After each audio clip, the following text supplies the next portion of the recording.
I've always wanted to work on renewable energy projects since I was young.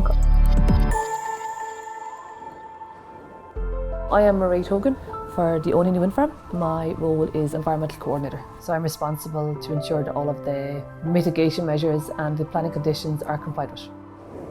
I was always interested in the environment, and I remember seeing my first wind farm. And my dad had always said, always go work for ESB. And 8 years ago I joined ESB, and now I work on onshore and offshore wind farms.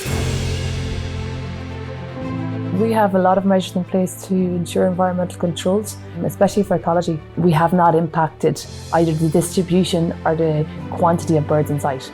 And I think our team are so proud to be part of that.